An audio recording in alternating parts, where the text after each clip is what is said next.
Good evening all, welcome to IAC. ఈ వీడియోలో important current affairs MCQs discuss చేద్దాం. So first one చూద్దాం. First one, food processing week 2021 celebrated in the month of. So food processing week అనేది ఎప్పుడు celebrate చేస్తారని అడుగుతున్నారు. ఆప్షన్స్లో చూద్దాం. ఆగస్ట్ ఇచ్చారు. నేను ఆల్రెడీ చెప్పాను మీకు, ఆగస్ట్ ఫస్ట్ వీక్ వచ్చేటప్పటికి బ్రెస్ట్ ఫీడింగ్ వీక్ అని చెప్పేసి ఆగస్ట్ ఫస్ట్ వీక్ని సెలబ్రేట్ చేస్తారు. ఆగస్ట్ లాస్ట్ వీక్ వచ్చేటప్పటికి Stockholm international water festival అనేది ఆగస్ట్ లాస్ట్ వీక్లో సెలబ్రేట్ చేస్తున్నారు. సెప్టెంబర్ ఫస్ట్ వీక్ వచ్చేటప్పటికి మనకి న్యూట్రిషన్ వీక్ అనేది ఎవ్రీ ఇయర్ సెప్టెంబర్ ఫస్ట్ వీక్న సెలబ్రేట్ చేయడం జరుగుతుంది. అలాగే ఈ సంవత్సరం సెప్టెంబర్ 6th నుంచి సెప్టెంబర్ 12th మధ్యలో, సెప్టెంబర్ 6th నుంచి సెప్టెంబర్ 12th మధ్యలో ఆజాదీ కా అమృత్ మహోత్సవ్ సందర్భంగా మనకి ఫుడ్ ప్రాసెసింగ్ వీక్ అనే దాన్ని తీసుకోవడం జరిగింది. So option B is the correct answer. That is a September month. 2021లో ఫుడ్ ప్రాసెసింగ్ వీక్ని సెప్టెంబర్ 6th నుంచి 12th మధ్యలో రికగ్నైజ్ చేశారు. So September is a correct answer. అలాగే మనకి ఫుడ్ సేఫ్టీ డే అని చెప్పేసి ప్రత్యేకంగా ఉంది. సో ఫుడ్ సేఫ్టీ డే, మనకి ఫుడ్ సేఫ్టీ డే అనేది వచ్చేటప్పటికి జూన్ 7th రికగ్నైజ్ చేయబడింది.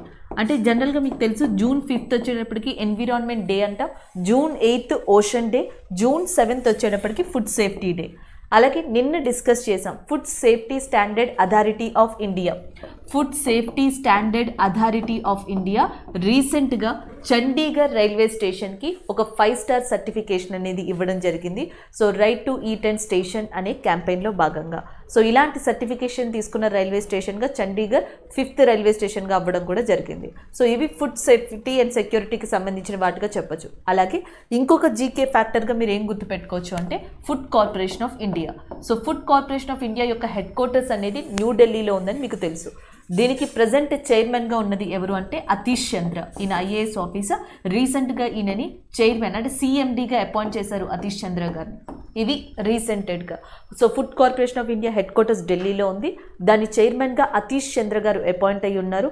Food safety and standard authority of India రీసెంట్గా ఏ రైల్వే స్టేషన్కి సర్టిఫికేషన్ ఇచ్చిందంటే చండీగఢ్. ఫుడ్ సేఫ్టీ డే ఎప్పుడు అంటే జూన్ 7. అలాగే ఫుడ్ ప్రాసెసింగ్ వీక్ అనే దాన్ని ఆజాదీ కా అమృత్ మహోత్సవ్ అనుసరించి ఎప్పుడు మనకి ఇవ్వడం జరిగింది అంటే సెప్టెంబర్ మంత్లో. Option B is the correct answer. So next one చూద్దాం. అలాగే ఆగస్టు మీకు గుర్తుండే ఉంటుంది, ఆగస్టులో చాలా ఇంపార్టెంట్ డేస్ ఉన్నాయండి. ఒకటి ఆగస్టు ఫస్ట్ వీక్ చెప్పాం మనం, బ్రెస్ట్ ఫీడింగ్ వీక్ అని.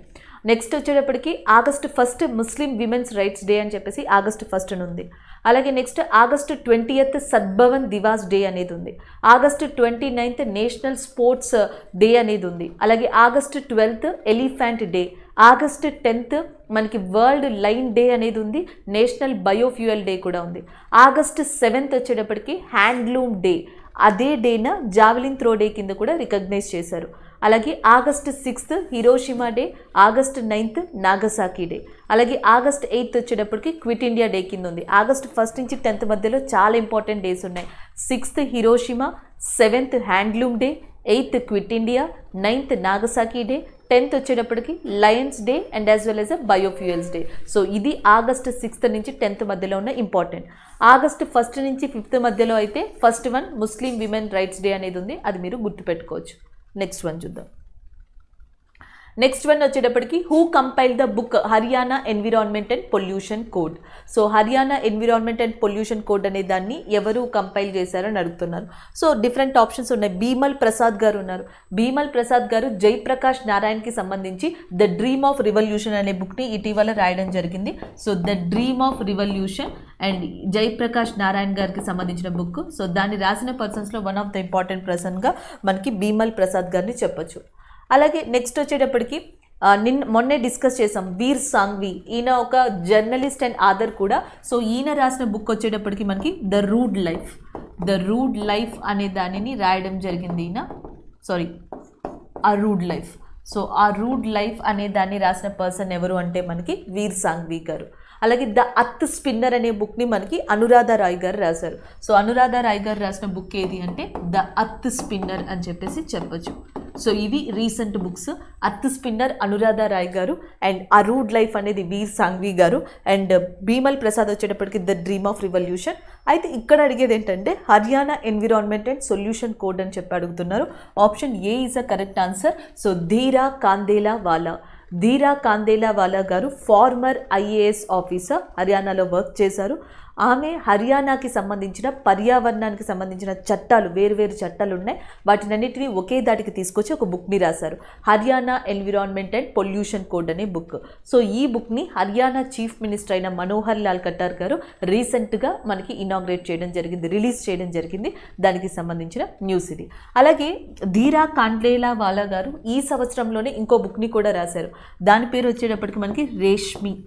సో రేష్మి రోసయాన్ అని చెప్పేసి ఒక బుక్ని రాయడం జరిగింది ఈమె. సో దీన్ని కూడా జాన్ మంత్లో మనోహర్ లాల్ ఖట్టర్ గారు రిలీజ్ చేశారు. దీంతో పాటు మెగ్ మెక్లా అనే బుక్ని కూడా రాశారు. మెగ్ మెక్లా, రేష్మి రోసియాన్ and Haryana environment and solution code, ఈ 3 బుక్స్ని రాసిన పర్సన్ ఎవరు అంటే మనకి ధీరా కాండేలావాలా గారు.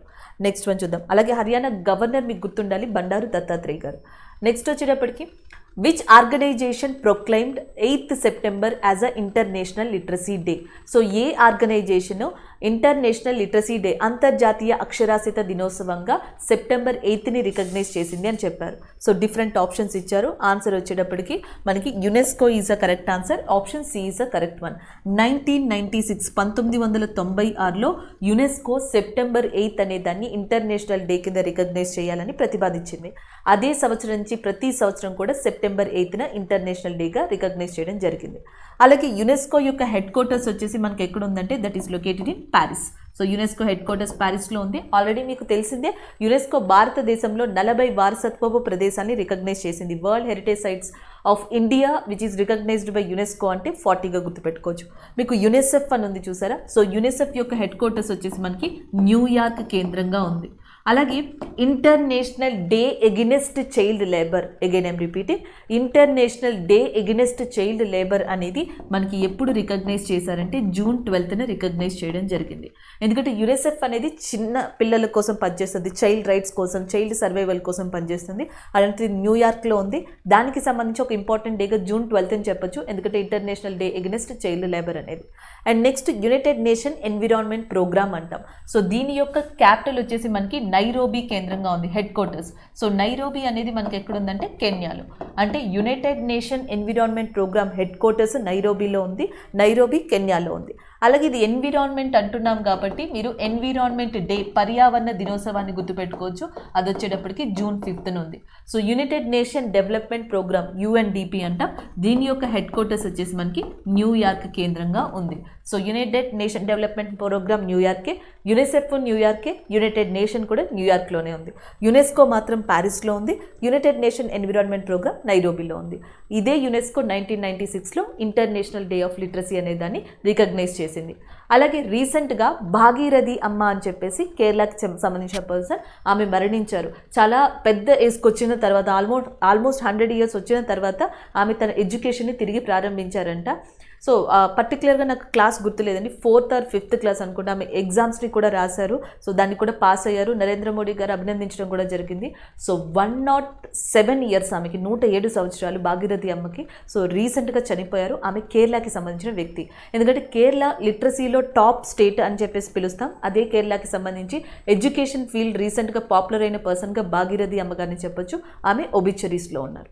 And Kerala chief minister P. Vijayan and Kerala యొక్క గవర్నర్గా మొహమ్మద్ అరీఫ్ ఖాన్ గారు ఉన్నారు. సో అది గుర్తుపెట్టుకోవచ్చు. నెక్స్ట్ వన్ చూద్దాం. And which state is set to launch India's first dugong conservation reserve. భారతదేశంలో మొట్టమొదటిసారిగా డ్యూగాంగ్ కన్జర్వేషన్ రిజర్వ్ అనేది ఎక్కడ ప్రారంభం కాబోతుంది అని అడుగుతున్నారు. సో డిఫరెంట్ ఆప్షన్స్ ఇచ్చారు. ఆన్సర్ చూద్దాం. That is Tamil Nadu. Option C is a correct answer. First మీరు గుర్తుపెట్టుకోవాల్సింది డ్యూగాంగ్ కన్జర్వేషన్ రిజర్వ్ ఎక్కడ ప్రారంభం కాబోతుంది అంటే తమిళనాడు. తమిళనాడులో ఎస్పెషల్లీ ఎక్కడ ప్రారంభం కాబోతుంది అంటే పాక్ బే అని చెప్పేసి వీళ్ళు చెప్పారు. పాక్ బే అనే ప్రాంతంలో సీ కోస్ట్ దగ్గర వీళ్ళు ప్రారంభిస్తారంట. సో ఇది మనకి ఇన్ఫర్మేషన్. అయితే దీని రిలేటెడ్ బ్యాక్గ్రౌండ్ చూడాలి. డ్యూగాంగ్ అన్న లేకపోతే నెక్స్ట్ వచ్చేసి సీ కవ్ అన్న ఒకటే. మీకు ఇది ఆల్మోస్ట్ సీలా కనిపిస్తుంది. మీకు సీలో ఆల్రెడీ తెలుసు, సముద్రపు జంతువు అంటాం కదా, సేమ్ అలానే ఉంటుంది. సో సీ కవ్ అన్న డ్యూగాంగ్ అన్న ఒకటే. ఇది బే ఆఫ్ బెంగాల్ ప్రాంతంలో, especially Andaman Sea, Gulf of Mannar ప్రాంతంలో ఎక్కువగా కనిపిస్తుందంట. ఇది క్షీరదం కూడా, సముద్ర జంతువు. గల్ఫ్ ఆఫ్ మన్నార్ అనేది బయోస్పియర్ తమిళనాడులో. సో అలాంటి బయోస్పియర్లో ఇది అత్యంత ఎక్కువగా కనిపిస్తుందంట. అయితే ఇది ప్రస్తుతం ఎండేంజర్డ్ పొజిషన్, అంటే డేంజర్డ్ పొజిషన్లో ఉంది మనకి ఇది. అండ్ యాజ్ వెల్ యాజ్ ఎక్కువగా సీ పొల్యూషన్ వల్ల ఎఫెక్ట్ అవుతుంది. అందుకని దీన్ని కాపాడడం కోసం తమిళనాడులోనే దీని సంఖ్య అత్యధికంగా ఉంది కాబట్టి సో అదే ప్రాంతంలో ఫస్ట్ టైం ఇండియాలోనే ఒక డ్యుగాంగ్ కన్జర్వేషన్ సెంటర్ని తమిళనాడులో ప్రారంభించబోతున్నారు. అలాగే ఈ సీ కౌ లేదా డ్యుగాంగ్ అనేది అండమాన్ నికోబార్ యొక్క ఐలాండ్ యానిమల్ కూడా. సో రీసెంట్గా చెప్పుకున్నాం కదా, లడాక్ కేంద్రపాలిత ప్రాంతం తన యొక్క ప్రాంతపు యానిమల్గా స్నో లెపర్డ్ మంచు చిరుతపులిని డిక్లేర్ చేసింది అని చెప్పేసి. అలాగే అండమాన్ అండ్ నికోబార్ కేంద్రపాలిత ప్రాంతం యొక్క యానిమల్గా ఉన్నది ఏది అంటే దాన్ని డ్యుగాంగ్ లేదా సీ కౌగా చెప్పచ్చు. సో ఈ ఇన్ఫర్మేషన్ మీరు గుర్తుపెట్టుకోవాల్సి ఉంటుంది. అండ్ ద నెక్స్ట్ వన్ చూద్దాం. అలాగే ఇంకొన్ని ఏంటంటే అండమాన్ అండ్ నికోబార్కేమో సీ కౌ లేదా డ్యుగాంగ్ అంటున్నాం కదా, అలాగే తమిళనాడు స్టేట్ యానిమల్ వచ్చేటప్పటికి నీలగిరి తార్ అంటాం. సో నీలగిరి తార్ అనేది తమిళనాడు యొక్క యానిమల్, స్టేట్ యానిమల్గా చెప్పొచ్చు. గుజరాత్కి మీకు ఆల్రెడీ తెలుసు ఏషియాటిక్ లైన్, గిర్ లైన్స్ అంటాం కదా, గిర్ ఫారెస్ట్, గిర్ మౌంటైన్స్, ఇవన్నీ గుజరాత్కి సంబంధించినవేనండి. అక్కడ లైన్స్ అనేవి చాలా ఫేమస్ అంట. Asiatic lion is a state animal of గుజరాత్గా చెప్తారు. అలాగే బీహార్ యొక్క స్టేట్ యానిమల్గా చెప్పేది ఏది అంటే గౌర్. సో గౌర్ అనేదాన్ని బీహార్ యొక్క స్టేట్ యానిమల్గా చెప్తారు. అండ్ ఉత్తరప్రదేశ్కి వచ్చేటప్పటికి కింద మీరు కమెంట్ చేయండి. ఇవన్నీ నేను చెప్పాను కదా, ఉత్తరప్రదేశ్ స్టేట్ యానిమల్ ఏంటి అనేది కింద మీరు కమెంట్ చేయండి. సో నెక్స్ట్ వన్ చూద్దాం. సో నెక్స్ట్ వచ్చేటప్పటికి world physical therapy day is observed every year. So world physical therapy day అనేది ఎప్పుడు అని అడుగుతున్నారు. సో ఆన్సర్ డైరెక్ట్గా చూద్దాం, September 8th. సో ఇక్కడ మీరు రెండు విషయాలు గుర్తుపెట్టుకోవచ్చు. 5th September అని కనిపిస్తుంది చూసారా, 5th September national teachers day, దానితో పాటు ఇంటర్నేషనల్ డే ఆఫ్ చారిటీ. ఎందుకంటే సర్వేపల్లి రాధాకృష్ణ గారి జ్ఞాపకార్థమేమో టీచర్స్ డే. మదర్ తెరిసా గారు 1997లో 5th September మరణించారంట. అందుకని ఇంటర్నేషనల్ డే ఆఫ్ చారిటీని కూడా అదే డే చేశారు. అలాగే 8th September వచ్చేటప్పటికేమో international literacy day and as well as a world physical therapy day. ఈ రెండు 1996లో ఒకేసారి ప్రారంభమయ్యాయి. సో అది మీరు కామన్గా గుర్తుపెట్టుకోవచ్చు. నెక్స్ట్ వన్ చూద్దాం. సో నెక్స్ట్ వచ్చేటప్పటికి recently Karbi Anglong peace accord has been in news, which state or union territory is associated with it. So మనకి రీసెంట్గా కర్బీ ఆంగ్లాంగ్ అనే ప్రదేశం న్యూస్లో ఉందంట. సో అది ఏ రాష్ట్రం లేదా కేంద్ర పాలిత ప్రాంతానికి సంబంధించింది అని అడుగుతున్నారు. సో డైరెక్ట్గా నేను ఆన్సర్ చెప్తాను. ఆన్సర్ వచ్చేసి Assam is a correct answer. Option C is a correct one. So ఏంటంటే Assam is a state in India. చాలా ట్రైబ్స్ ఉంటారు, బోడో ట్రైబ్స్ ఉంటారు, కర్బీ ట్రైబ్స్ ఉంటారు, సో దిమాసా ట్రైబ్స్ అనే వాళ్ళు ఉంటారు. వీళ్ళందరూ ఇక్కడ చాలా ఫేమస్ అంట. అలాగే అస్సాంలో వన్ ఆఫ్ ద డిస్టిక్ ఉందండి, జిల్లా, దాని పేరు కర్బీ ఆంగ్లాంగ్ జిల్లా, కర్బీ ఆంగ్లాంగ్ డిస్టిక్ అంటాం. సో ఈ డిస్టిక్లో కర్బీ గ్రూప్ ఆఫ్ పీపుల్ ఎక్కువ ఉంటారు. అయితే 1980s నుంచి వీళ్ళకి అక్కడున్న ప్రభుత్వాలకి, ఇండియన్ ప్రభుత్వానికి పడట్లేదు, డిస్ప్యూట్స్ వచ్చాయి. దానివల్ల ఘర్షణలు జరిగి వైలెన్స్ వచ్చేసి అక్కడ కొన్ని ఇన్సర్జెంట్స్ గ్రూప్స్ అంటాం, అంటే రెబల్ గ్రూప్స్ అంటాం కదా, తిరుగుబాటుదారులు. సో ఇలాంటి వాళ్ళు స్టార్ట్ అయ్యారు. 1980s తర్వాత నుంచి అటు కేంద్ర ప్రభుత్వం, రాష్ట్ర ప్రభుత్వం కూడా వీళ్ళతో ఒక పీస్ ఒప్పందాన్ని, శాంతి ఒప్పందాన్ని కుదుర్చుకోవడానికి ట్రై చేస్తున్నాయి, కుదరట్లేదు. ఈ మధ్యలో ఏం చేశారంటే భారత రాజ్యాంగంలో 6వ షెడ్యూల్ ఉంది మనకి, 6th షెడ్యూల్. ఆ షెడ్యూల్ ప్రకారం మేఘాలయ్ అండ్ మిజోరం, త్రిపుర, అస్సాం ఇలాంటి ప్రాంతాల్లో ట్రైబల్ అడ్మినిస్ట్రేషన్కి సంబంధించి సో కొన్ని ఆర్టికల్స్ అండ్ రూల్స్ ఉన్నాయి. ఆ రూల్స్ ప్రకారం కర్బీ ఆంగ్లాంగ్ డిస్టిక్ కౌన్సిల్ అనే దాన్ని ఏర్పాటు చేసింది ప్రభుత్వం అక్కడ. సో ఇది ఒక పాయింట్ గుర్తుపెట్టుకోవాలి. ఇది ఎందుకు చెప్తున్నానంటే ఇటీవల కర్బీ ఆంగ్లాంగ్ పీస్ అకార్డ్, కర్బీ ఆంగ్లాంగ్ శాంతి ఒప్పందం జరిగింది. ఇది గవర్నమెంట్ ఆఫ్ ఇండియా లేదా కేంద్ర ప్రభుత్వానికి అండ్ అస్సాం రాష్ట్ర ప్రభుత్వానికి, నేను ఇప్పుడు చెప్పిన ఇన్సర్జెంట్ గ్రూప్స్కి మధ్య జరిగింది. వాళ్ళు ఒక డిమాండ్ పెట్టారు ప్రభుత్వం ముందర. ఒకటి, ఈ ఏరియాలో లేదా కర్బీ పీపుల్కి 1500 కోట్ల ఫినాన్షియల్ ప్యాకేజ్ అనేది కావాలి. కర్బీ ఆంగ్లాంగ్ డిస్టిక్ కౌన్సిల్కి అటానమస్ స్టాటస్ అనేది ఒకటి కావాలి, అంటే స్వతంత్రత అనేది ఒకటి కావాలి, వాళ్ళ డెవలప్మెంట్ అనేది కావాలి. సో వాళ్ళకంటూ కొన్ని డిమాండ్స్ పెట్టడం జరిగింది. దీనివల్ల కర్బీ ఆంగ్లాంగ్ డిస్టిక్ కౌన్సిల్ అనేది న్యూస్లో ఉంది. సో కర్బీ ఆంగ్లాంగ్ డిస్టిక్ కౌన్సిల్ని ఏర్పరిచారు. రాజ్యాంగంలో ఏ షెడ్యూల్ ప్రకారం అది కుదురుతుంది అంటే 6th షెడ్యూల్. అలాగే 6th షెడ్యూల్లో ఇంకొక ఇంపార్టెంట్ ఆర్టికల్గా 275 Clause 1 అనే దాన్ని కూడా చెప్పొచ్చు. ఇది గ్రూప్స్ లేదా ఆల్మోస్ట్ ఆర్ఆర్బీ, ఎస్ఎస్సి వాళ్ళకి యూజ్ అవుతుంది ఈ బిట్. సో 275 Clause 1 అనేది ట్రైబల్ అడ్మినిస్ట్రేషన్ ఏరియాస్ గురించి మాట్లాడుతుంది అండ్ 6th షెడ్యూల్లో ఉంది. ఇది మీరు గుర్తుపెట్టుకోవచ్చు. అండ్ నెక్స్ట్ వచ్చేటప్పటికి అస్సాంలో వన్ ఆఫ్ ద ఇంపార్టెంట్ ట్రైబ్గా కర్బీ ట్రైబ్ని చెప్పొచ్చు. So option C is a correct answer. ఇటీవల కర్బీ ఆంగ్లాంగ్ శాంతి ఒప్పందం వార్తల్లో ఉంది. ఇది ఏ రాష్ట్రం లేదా కేంద్ర పాలిత ప్రాంతానికి సంబంధం కలిగి ఉంటుందంటే అస్సాం. అస్సాం గవర్నర్ మీకు తెలుసు Jagdish Mukhi, and Jammu Kashmir governor Manoj Sinha, and Ladakh యొక్క గవర్నర్గా మాథూర్ ఉన్నారు, అండ్ సిక్కిం యొక్క గవర్నర్గా ఉన్నది గంగా ప్రసాద్ గారు. ఈయన చాలా తక్కువగా వార్తల్లో కనిపిస్తూ ఉంటారు, ఈ పేరు మీకు గుర్తుండదు త్వరగా. So Ganga Prasad is a governor of Sikkim, ఇది ఒకటి గుర్తుపెట్టుకోవాల్సి ఉంటుంది. సో అలాగే ఇప్పుడు ఏదైతే కరెంట్ అఫైర్ చెప్పానో ఇలాంటిదే సేమ్ మనకి 2020లో జరిగింది. 2020లో బోడో అకార్డ్ పీస్ అనేది జరిగింది. ఇప్పుడు మీరు కర్బీ ఆంగ్లాంగ్ అంటున్నారు కదా, అప్పుడు బోడో శాంతి ఒప్పందం జరిగింది. సో ఈ బోడో శాంతి ఒప్పందం అనేది 1 అస్సాం ప్రభుత్వానికి, 2 బోడోల్యాండ్ పీపుల్కి, 3 కేంద్ర ప్రభుత్వానికి మధ్య 2020లో జరిగింది. 2021లో same Karbi Anglong peace accord అనేది జరిగింది. నెక్స్ట్ అస్సాం చీఫ్ మినిస్టర్గా హిమాంత బిశ్వ శర్మ ఉన్నారు. సో ఆ పాయింట్ కూడా మీరు గుర్తుపెట్టుకోవచ్చు. నెక్స్ట్ వన్ చూద్దాం. Recently, what percentage stock shares has Life Insurance Corporation bought into Bank of India via open market acquisition? So మనకి ఇక్కడ ఇటీవల life insurance corporation bank of ఇండియాలో బహిరంగ మార్కెట్ కొనుగోలు ద్వారా ఎంత శాతం వాటాను కొనుగోలు చేసింది అని అడుగుతున్నారు. యాక్చువల్గా ఇక్కడ 2 ఉన్నాయి కరెంట్ అఫైర్స్లో. ఒకటి లైఫ్ కార్పొరేషన్ ఆఫ్ ఎల్ఐసి ఉంది. సో మనకి లైఫ్ ఇన్సూరెన్స్ ఆఫ్ ఇండియా ఒకటి ఎల్ఐసి ఉంది, అండ్ ఇంకొకటి వచ్చేటప్పటికి బ్యాంక్ ఆఫ్ ఇండియా అనేది ఉంది.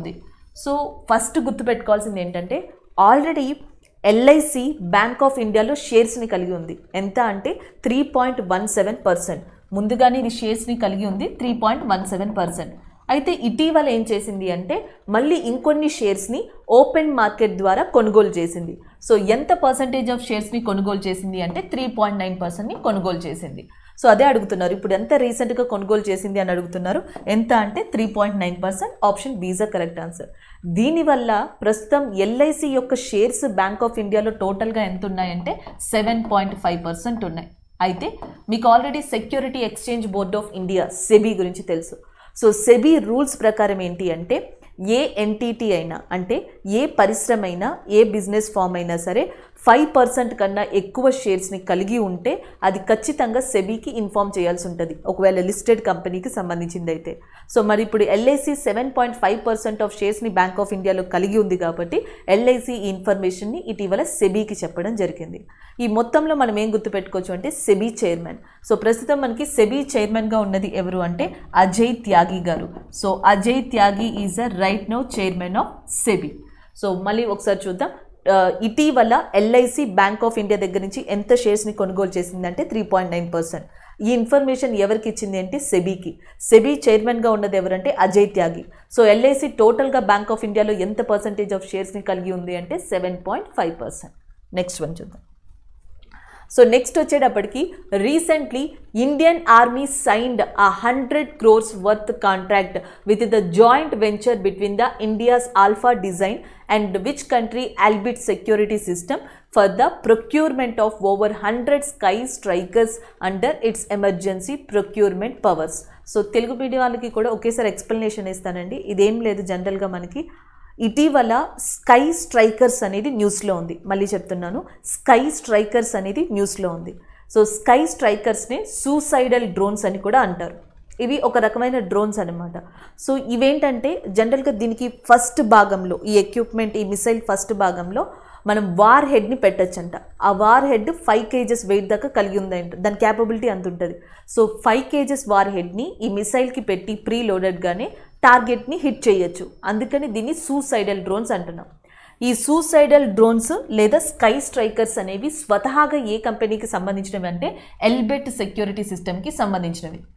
సో ఇప్పుడు ఇండియన్ ఆర్మీ ఈ డ్రోన్స్ని మన కంట్రీలో వాడాలనుకుంటుంది. అందుకని చెప్పేసి ఇండియా తరపున ఆల్ఫా అనే కంపెనీ బెంగళూరు కేంద్రంగా పనిచేస్తుంది.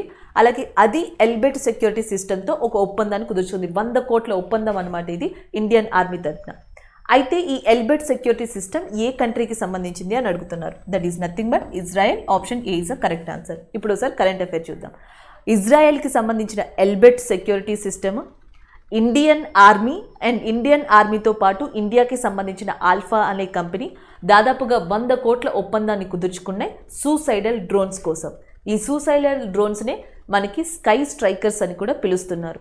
సో ఇవి 5 kg వార్ హెడ్ని ప్రీ లోడెడ్గా ఫిక్స్ చేసుకునే క్యాపబిలిటీ కలిగినవిగా ఉన్నాయి.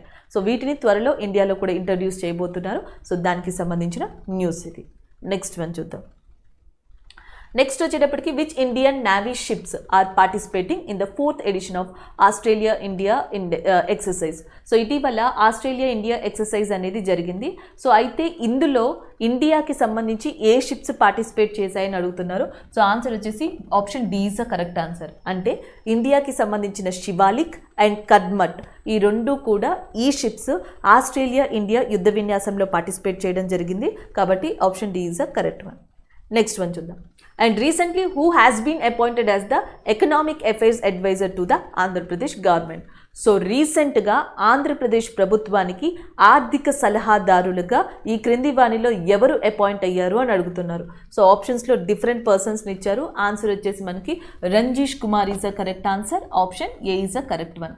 రంజీష్ కుమార్ గారు ఇది వరకు ఫార్మర్ చీఫ్ ఆఫ్ ఎస్బీఐగా వర్క్ చేశారు. దాని తర్వాత ఇటీవల 2 సంవత్సరాల కాల వ్యవధి 2 years టైం పీరియడ్కి గాను ఆంధ్రప్రదేశ్కి ఆర్థిక సలహాదారు ఎకనామిక్ అడ్వైజర్గా ఇటీవల అపాయింట్ చేయబడ్డారు. Option A is a correct answer. Next one చూద్దాం. సో నెక్స్ట్ వచ్చేటప్పటికి Asian development bank has recently provided 150 million loans to the which state for urban housing project. So ఇక్కడ ఏంటంటే అర్బన్ హౌసింగ్ ప్రాజెక్ట్ కింద మనకి ఇటీవల Asia అభివృద్ధి bank $150 million ఈ క్రింది వారిలో ఎవరికి ఇచ్చింది అని అడుగుతున్నారు. ఆన్సర్ వచ్చేసి Tamil Nadu is a correct answer. Option B. మళ్ళీ చెప్తున్నారు, Asia development bank Asian development bank $150 million ఎవరికి ఇచ్చింది అంటే తమిళనాడు ప్రభుత్వానికి ఆ లోన్ని గ్రాంట్ చేసింది. సో ఎందుకు గ్రాంట్ చేసింది అనేది తెలియాలి. తమిళనాడు స్లమ్ క్లియరెన్స్ బోర్డ్ అని చెప్పి ఉంది. సో ఈ Tamil Nadu slum clearance board 9 different places in తమిళనాడులో హౌసెస్ని కన్స్ట్రక్ట్ చేస్తుంది. ఈ హౌసెస్ కన్స్ట్రక్షన్ అయిపోయిన తర్వాత దయనీయమైన పరిస్థితుల్లో హానికరమైన ప్రదేశాల్లో సేఫ్ లేని ప్రదేశాలలో తమిళనాడు ప్రజలు ఎవరైతే నివాసం ఉంటున్నారో వాళ్ళందరినీ రీలొకేట్ చేస్తారు. ఈ ప్రాసెస్లో తమిళనాడు ప్రభుత్వం కానీ తమిళనాడు స్లమ్ క్లియరెన్స్ బోర్డు కానీ దాదాపుగా 6,000 కుటుంబాలకి ఒక స్థిర నివాసాన్ని సేఫ్ సెక్యూర్ హౌస్ని ఏర్పాటు చేయనుంది. సో దీనికి కావాల్సిన 150 million లోన్ని సో డాలర్ల లోన్ని ఎవరు ఇస్తున్నారు అంటే ఏషియన్ డెవలప్మెంట్ బ్యాంక్ ఇస్తుంది. దానికి సంబంధించిన కరెంట్ అఫైర్ ఇది. తమిళనాడు చీఫ్ మినిస్టర్గా స్టాలిన్ ఉన్నారు. తమిళనాడు యొక్క గవర్నర్గా ఆల్రెడీ మీకు తెలుసు బన్వరీలాల్ పురోహిత్ గారు ఉన్నారు. So Banwarilal Purohit is a present governor of Tamil Nadu and chief minister is a Stalin. Asian development bank headquarters Manila ఫిలిప్పీన్స్లో ఉంది. Masatsugu Asakawa is a present president of Asian development bank. Masatsugu Asakawa is a present president of Asian development బ్యాంక్గా ఉన్నారు. Next one చూద్దాం. So next one, who has been appointed as the brand ambassador of Samagra Shiksha Abhiyan in Assam. So అస్సాంలో సమగ్ర శిక్ష అభియాన్కి brand అంబాసిడర్గా ఎవరు appoint అయ్యారని అడుగుతున్నారు. So first డైరెక్ట్గా ఆన్సర్ చూద్దామండి. అస్సాంలో ఇటీవల ఇండియాకి సంబంధించి బాక్సింగ్లో కాంస్యం లేదా బ్రాంజ్ మెడల్ని తీసుకొచ్చిన పర్సన్ ఉన్నారు. ఆమె పేరు లవ్లీనా. సో లవ్లీనా బోర్హెగెన్ అనే person. Option D is the correct answer. So ఈమెని అస్సాం రాష్ట్ర ప్రభుత్వం ఆ రాష్ట్రంలో సమగ్ర శిక్ష అభియాన్ అనే దానికి బ్రాండ్ అంబాసిడర్గా అపాయింట్ చేసింది. కాబట్టి option D is the correct answer. ఇకపోతే మీరాబాయి చాన్హు. సో మీరాబాయి చాన్హు గారు వెయిట్ లిఫ్టింగ్లో సిల్వర్ మెడల్ని తీసుకొచ్చారు. సో ఈమె ఏ రాష్ట్రానికి సంబంధించిన వ్యక్తి అంటే మణిపూర్ రాష్ట్రానికి సంబంధించిన వ్యక్తి. అలాగే ఇటీవల ఈమె యామ్వే అనే కంపెనీకి బ్రాండ్ అంబాసిడర్గా కూడా వ్యవహరిస్తున్నారు, యామ్వే కంపెనీకి. సో దాంతోపాటు అడిడాస్ నిర్వహిస్తున్న స్టే ఇన్ ప్లే అనే దానికి కూడా బ్రాండ్ అంబాసిడర్గా మీరాబాయి చాన్హు గారు ఉన్నారు. And the next one Neeraj Chopra. So Neeraj Chopra Haryana ప్రాంతానికి సంబంధించిన వ్యక్తి. జావ్లిన్ త్రోలో ఇండియాకి గోల్డ్ మెడల్ని తీసుకొచ్చారు. అండ్ దానితో పాటుగా ఇంకొక ఇంపార్టెంట్ ఫ్యాక్టర్ ఏంటంటే ఈయన ఆర్బీఐ బ్యాంకింగ్ అవేర్నెస్ క్యాంపెయిన్కి బ్రాండ్ అంబాసిడర్గా వ్యవహరిస్తున్నారు. అండ్ నెక్స్ట్ వచ్చేటప్పటికి రాణి రాంపాల్. నిన్న డిస్కస్ చేసాం. ఇండియన్ విమెన్ హాకీ టీమ్ కెప్టెన్గా రాణి రాంపాల్ ఉన్నారు. ఈమె and as well as Smriti Mandhana వీళ్ళిద్దరినీ కూడా ఇటీవల ఈక్విటస్ స్మాల్ ఫినాన్స్ బ్యాంక్ తమ బ్యాంక్ యొక్క బ్రాండ్ అంబాసిడర్గా అపాయింట్ చేసుకోవడం జరిగింది. సో ఇక్కడ ఓవరాల్గా ఆన్సర్ వచ్చేసి option D is a correct answer. Lovlina is appointed by the Assam government. So Assam రాష్ట్ర ప్రభుత్వం ఆ రాష్ట్రంలోని సమగ్ర శిక్ష అభియాన్ అనే దానికి బ్రాండ్ అంబాసిడర్గా లవ్లీనా గారిని అపాయింట్ చేసింది. నెక్స్ట్ వన్ చూద్దాం. So next one, recently Jacques Rogge passed away. So he was the former president of, ఇటీవల జక్వెస్ రోగ్ అనే పర్సన్ మరణించారు. ఆయన దేనికి ఫార్మర్ ప్రెసిడెంట్గా వర్క్ చేశారు అని అడుగుతున్నారు. సో డైరెక్ట్గా ఆన్సర్ వచ్చేసి international Olympic committee. Option A is a correct answer. International Olympic కమిటీకి ఆయన 7th ప్రెసిడెంట్గా వర్క్ చేశారు. 2001 నుంచి 2013 మధ్యలో దాదాపుగా 13 సంవత్సరాలు ఆయన ఇంటర్నేషనల్ ఒలింపిక్ కమిటీకి ప్రెసిడెంట్గా వర్క్ చేయడం జరిగింది. బెల్జియం కంట్రీకి సంబంధించిన పర్సన్. సో ఈయన ఏ కంట్రీకి సంబంధించిన వ్యక్తి అంటే బెల్జియం. సో ఈయన తర్వాత నెక్స్ట్ వచ్చేటప్పటికి ఇంకొక పర్సన్ వచ్చారు, థామస్ బ్యాచ్ అని చెప్పేసి ఇంకొక పర్సన్ రావడం జరిగింది. ప్రస్తుతం మనకి Thomas is a president of international Olympic committee. 8th president, present president కూడా థామస్ గారే ఉన్నారు. అలాగే నెక్స్ట్ ఎప్పుడు ఒలింపిక్ డే అనేది ఉంది అంటే మనకి June 23rd. సో ఇది కూడా ఇంపార్టెంటే. June 23rd is the Olympic day. And ప్రస్తుతం ఒలింపిక్ కమిటీ చైర్మన్గా థామస్ ఉన్నారు, 8th president. 7th president and former president వచ్చేటప్పటికి ఎవరైతే మనకి జాక్వెస్ రోగ్ ఉన్నారో ఆయన బెల్జియంకి సంబంధించిన వ్యక్తి, ఇటీవల ఆయన మరణించారు. నెక్స్ట్ వన్ చూద్దాం. సో నెక్స్ట్ వన్ వచ్చేటప్పటికి recently who has been elected to the board of international legal assistance consortium. So అంతర్జాతీయ న్యాయ సలహా సమైక్య అనే సంస్థకి ఇటీవల one of the board of డైరెక్టర్గా ఎవరు అపాయింట్ చేయబడ్డారు అని అడుగుతున్నారు. ఆప్షన్స్లో జస్టిస్ ఎన్వి రమణ గారిని ఇచ్చారు, ప్రశాంత్ కుమార్ ఇచ్చారు, వికాస్ సింగ్ ఇలా ఇచ్చారు. సో ఆన్సర్ వచ్చేసి option B is a correct answer, Prashant Kumar. Prashant Kumar ప్రస్తుతం ప్రెసిడెంట్ ఆఫ్ బార్ అసోసియేషన్గా వర్క్ చేస్తున్నారు. President of bar association of India కింద వర్క్ చేస్తున్న ప్రశాంత్ కుమార్ గారిని ఇటీవల ఇంటర్నేషనల్ లీగల్ అడ్వైజరీ కన్స్టోరియం అనే అసిస్టెన్సీ కన్సోర్టియం అనే దానికి అపాయింట్ చేయడం జరిగింది. And one of the board of డైరెక్టర్గా. అలాగే ఇంకొకటి ఏంటంటే ఈ ఇంటర్నేషనల్ లీగల్ అసిస్టెన్సీ కన్సోర్టియం అనేది ఒక ఎన్జిఓ అండి, నాన్ గవర్నమెంట్ ఆర్గనైజేషన్. అది కూడా ఏ కంట్రీ కేంద్రంగా పనిచేస్తుంది అంటే స్వీడన్ కంట్రీ కేంద్రంగా పనిచేస్తుంది. సో ఇది కూడా మీరు గుర్తుపెట్టుకోవచ్చు.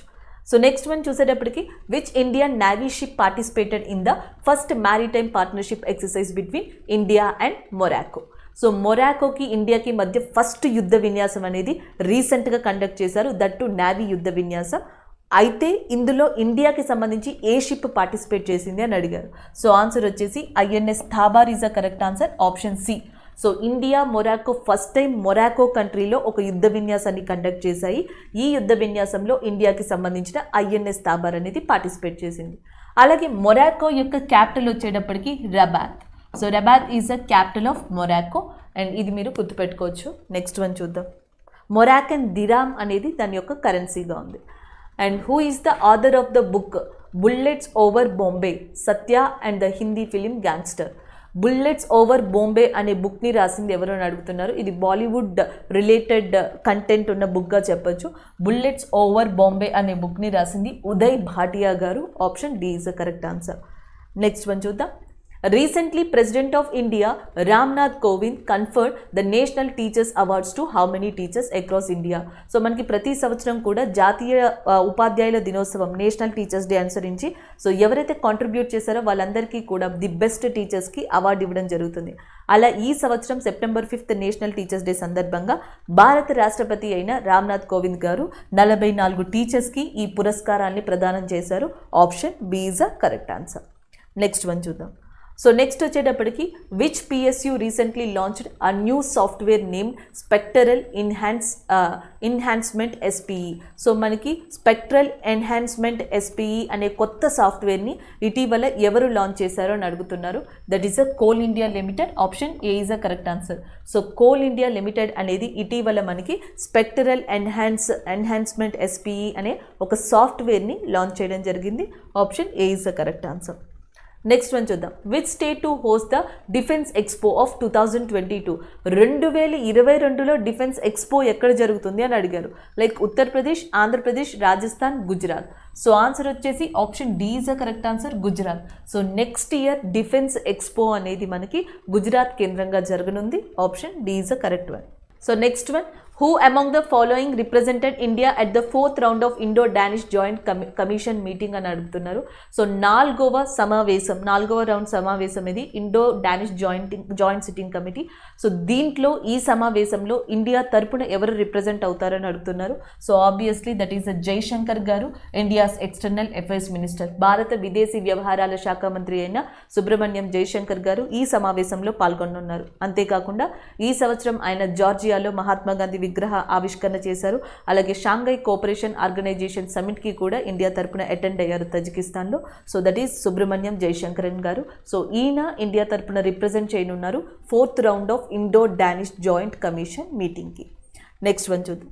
Next one, which entity held the 16th Sustainability Summit 2021 which was addressed by Union Minister of Agriculture and Farmers Welfare Narendra Singh Tomar.